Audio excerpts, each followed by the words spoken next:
I looked through the window and saw 4 survivors in the sea screaming for help. I didn't really care. The next day, they were gone. All I found was their lifeboat. 2 crew members were going through their stuff. I walked over to Victor and asked him about it. He denied there were survivors last night. That's when I realized these guys weren't good people, or pirates. If I stayed, I'd probably end up as their food. After all, it's the apocalypse. Zombies everywhere. And in a world like this, human nature doesn't last long. I went to Victor again, told him I knew about a hospital with a helicopter. He was the pilot. We could take it to a safe island where the military had set up a safe zone, but Victor coldly turned me down. Do you want to stay alive? Keep your head down. Stop asking questions. So I decided to leave on my own. That night, while the crew was asleep, I snuck out of my room. I was going to steal a speedboat, but then I found 2 people tied up. They were the ones screaming for help last night. I untied them, but the bald guy kept talking. He said he needed to find his wife.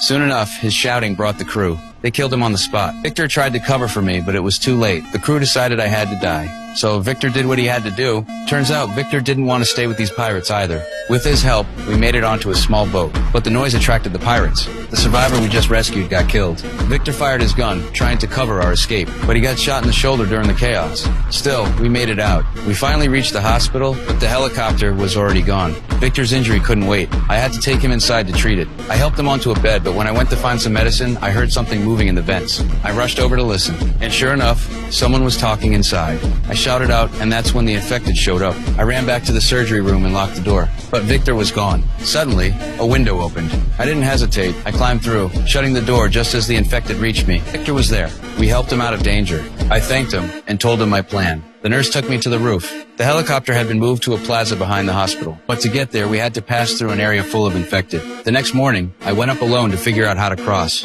Then, I heard gunshots from below. I ran back, told everyone. To avoid direct confrontation, we decided to get to the helicopter fast. Victor was feeling better after a night's rest. The doctor and nurse led us to the back door, but when it opened, one infected barged in. The doctor didn't react in time and got tackled. We saved him, but it was too late. The doctor told us not to come near her and insisted we take the kids and leave safely. We were heartbroken, but we had to leave her behind. Finally, we reached the last door to the backyard, but the hardest part was ahead. Just 50 feet away, there were hundreds of infected. I saw a cage nearby and came up with a plan. We formed a protective circle with the cages, keep us safe, and let us slowly move toward the helicopter. It didn't go as planned. The infected saw us and rushed at us.